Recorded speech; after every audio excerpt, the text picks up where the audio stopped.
Hey everyone, and today we're going to talk about the Nintendo Switch Online service because it is finally September of 2018.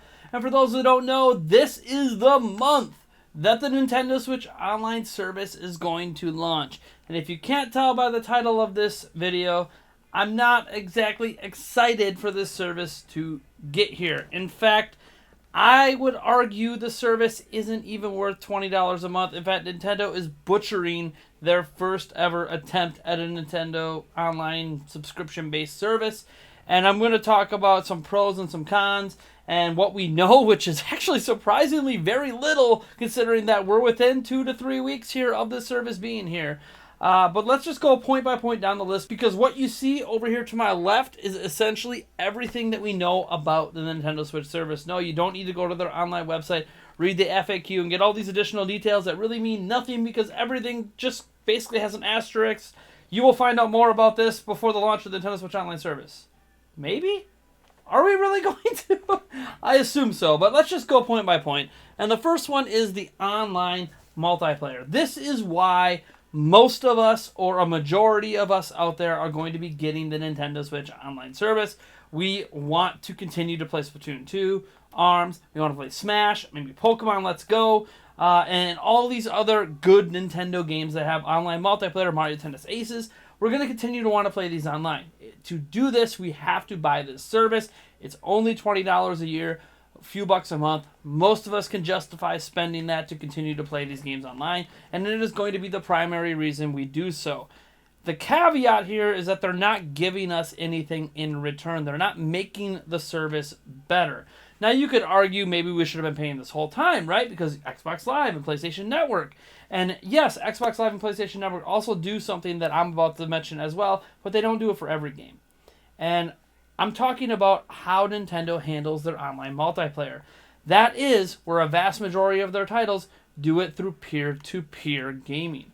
For those that don't know, it means one of us, when we play Splatoon 2, when we play ARMS, when we play, Mario Kart, or Mario Tennis Aces, or Smash Bros. Coming up, one of us is actually hosting the match.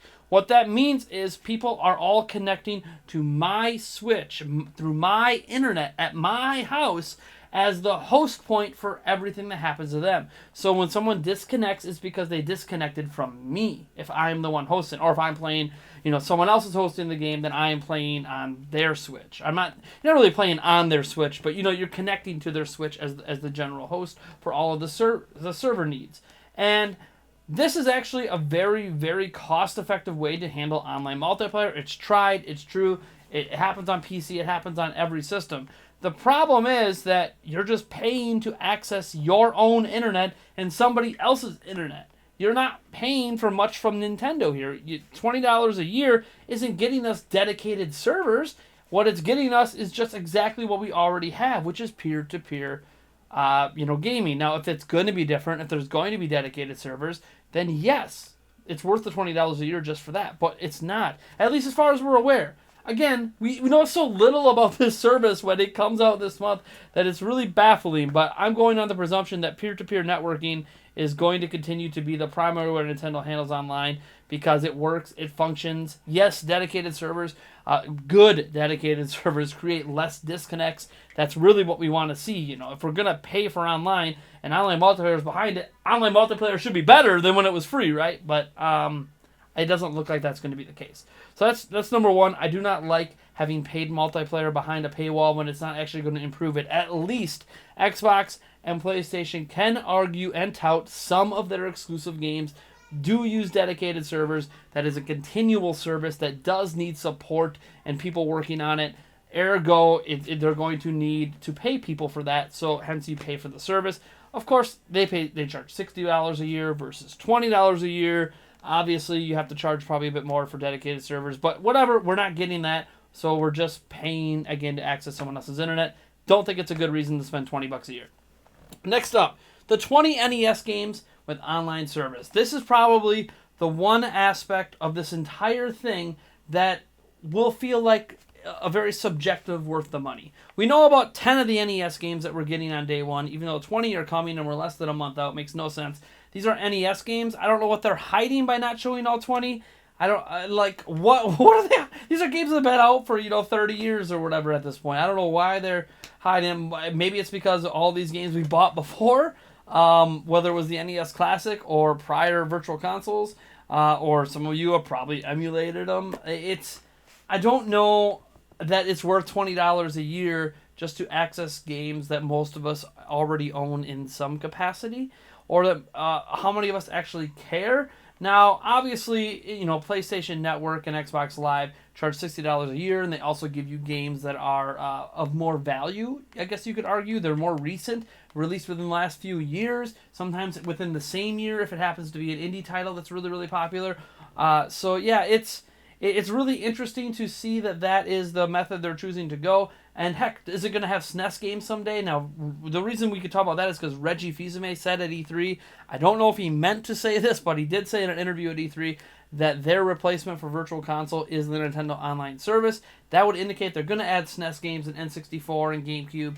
And yes, these games are coming with online features, but these were games made for local multiplayer. So even with taking the multiplayer aspects and putting them online, adding leaderboards, and then doing swap play with single player, I think that's all great, but I don't really care about it with the NES library. I just don't. It's not why I play NES games. I don't play NES games to compete online with people. I don't play them to swap playing time with my friends. It's a really cool feature if we're talking about like N64 games. If we're talking about GameCube games, now we're on to something. But for $20 a year, are we going to get N64 and GameCube games? I just don't think so. And I don't think $20 a year is worth it for NES games. They're going to slowly trickle out, slowly add to libraries of games that we already have owned and already have played over and over and over again. Again, it's a nice service if it was separated on its own, but in combination with online network stuff, I don't like it. It's their answer to what Sony and Microsoft are doing for $40 more per year. But what they give you in return for $40 more per year is generally more than what you're putting in. Here, I don't know if you're really, in terms of value, getting more than you put in with NES games that we all just spent $60 on and got way more. Anyways, moving on. Next up is cloud backups. Now, I would pay I'd pay $100 a year for cloud backups. But you see, when you go to the website, there's an asterisk by the cloud backups because it says not every game will be able to use cloud backups. Now, they don't give us the conditions under which games can't be used. Are they just talking about Fortnite, where your data is backed up by Epic, right? It's an online game, so Epic handles everything. You log in with your account on PC or Xbox, and you can just import all your stuff. You can't do it with PlayStation because PlayStation just says, screw you. Remember, PlayStation is the best system on the market. So there go, it is the best experience. Ergo, everyone should buy one for cross-platform play. Anyways, that's a topic for another time. But I do think, since it is the only way to back up every single game, I am concerned. And I think you should be concerned as well. And they offer you no way to locally back up, which should be available for free. It's for free on other platforms, not on Switch. They're not even talking about including that. Obviously, I don't expect it to be included with the paid service, but at least I confirm it's going to exist. So many things we don't know that, yeah, I want the cloud backup system and I'm willing to pay for it, but right now I don't know if all of my saves are going to be safe because they have an asterisk saying that not every single Switch game can be backed up to the cloud. And they don't clarify what that means, and that sucks. And then on top of that, what happens if my subscription ends? And because I didn't get paid for a few days, so I have a little window in there where I haven't renewed my subscription yet. Does the data I backed up to your server get deleted? So in that 3-day window, I have to worry. I drop my Switch. There goes all my data. Oh, I'll just get it off the cloud. Renew my service. Are my saves still going to be there? I presume they will be. But what's the window on that? Is it a few days? Is it a week? Is it a month? Is it 6 months? Is it a year? How long before you just remove my data from your server? Again, information we should already know, and they have told us they will let us know before the service launches. Yes, I just air quoted the hell out of that because the service is almost here. You're running out of time, Nintendo, and it better not just be a ghost update to your online website. That's not the way to communicate this to your fans. Don't rely on us conveying information you put on your website. Do a big shindig about it. You're trying to get money from consumers here. Moving on. we obviously have special offers. Now, we don't know what these special offers are. We don't know if they're going to be worthwhile. You figure $20 a year. What kind of special offers could you expect? I don't know. Are we talking like 20% off Breath of the Wild? I mean, I can already get it for $45 off of Amazon. So when you talk about special offers and we're paying for access to those special offers, they better be offers that are better than what we can get already without having to pay for anything. You don't have to be an Amazon Prime member to get Breath of the Wild for $45. Or Mario Kart 8 Deluxe for $45. So I'm hoping that when they talk about special offers, it is something truly special, truly unique. Flash sales of 50% off, stuff like that, especially on titles from 2017, some of your best sellers, maybe the top 10 best-selling games on Switch, whether it's indie or otherwise, all of them 50 to 75% off for the next 3 days or something like that. Like, that is cool. And that makes the service worth it on its own, at least for the potential for games you want to be really, really cheap. But again, we don't know what these special offers are going to be. We don't know what they're looking like. And a lot of people are going to say it's $20 a month. Don't expect much. I expect a lot because right now I just went down the list and all of these things, outside of potentially cloud saves, not really worth it. And then after that, we have that it's only $20 per year. And that's the ultimate defense for this. This is what the online service is. Online multiplayer that's already P2P anyways, so they're charging you to access the internet, which is dumb. Internet you will probably already pay for through an ISP, and the person you're playing it's already played. It's dumb.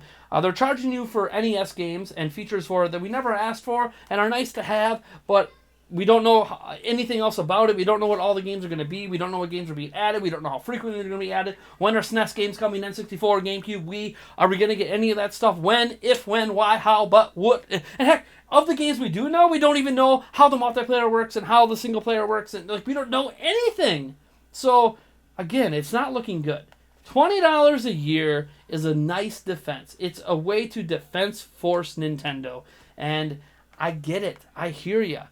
I just don't think, looking at that list, that $20 a year justifies any of it. And do we talk about the Nintendo Switch Online app, for crying out loud? They're still pushing the app. Not only pushing it, putting it behind a paywall for something people don't even want.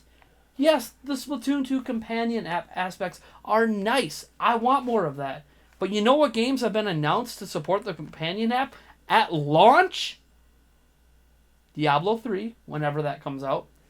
And then from Nintendo's side, all of the NES games coming out will support the Nintendo Switch Online app. So, Splatoon 2 is supposed to be a beta test, right? So where's the ARMS support? Where's the Mario Kart 8 Deluxe support? Heck, why can't I voice chat with someone while I'm playing Breath of the Wild? And that's just me asking to use the app as they're trying to make us use it. This isn't even talking about improving the functionality of the app, right? To voice chat in Splatoon 2, you have to go back and forth between the system and your phone like 2 to 3 times before you can even voice chat. And even then, you get disconnected all of the time. It's ridiculous that you can't just do this locally on your Switch. Oh, wait, unless you're playing Fortnite, who has better voice chat system than Splatoon 2. Nintendo, you need to get your stuff together, man. I know that this is coming. I know I'm going to be a complete hypocrite because I'm going to end up purchasing it so I can continue to play online games with you guys through live streams and all that. And it is just $20 a year. And yes, it's a hit I can take no matter how crappy the service is, but I still want it to get better. Like, no local messaging. Maybe there is going to be local messaging. Maybe all of my concerns are alleviated. Maybe we're going to get SNES. We're going to get N64. The cloud backups that Asterix is just applying to games like Fortnite, where it's already backed up by the Fortnite, the Epic account holder, so Nintendo doesn't need to back it up. Maybe that's what the Asterix means.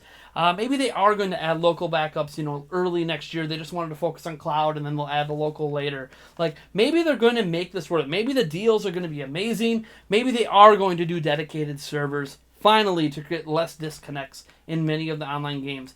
Yes. This all could be coming. But we're in September. It's coming this month, and we still don't know. We still have this many questions. To me, this means that the service has practically failed before it's even gotten here. And the thing is, it's not going to fail overall because that online multiplayer, that's really why all of us are getting the service. And because they made it such a cheap price, they know it. I think Nintendo knows that they're not offering much. And that they think they could squeeze that extra $20 out of all of us every year just to play games online without Nintendo having to put in any extra effort. And they're going to get away with that. I can tell you that right now. Anyways, folks, you let me know what you think about all this down in the comments below. I do realize that we could obviously get a Nintendo Direct this month, and it's going to probably blow out and talk about all this and reveal some information. And I'm just not expecting the information to be anything that actually justifies it. Believe it or not, Nintendo somehow made it, at least to me, that $20 per year is too expensive for what they're offering. Alright, folks. I'm Nathaniel Rovajans from Nintendo Prime, and I'll catch you guys in the next one.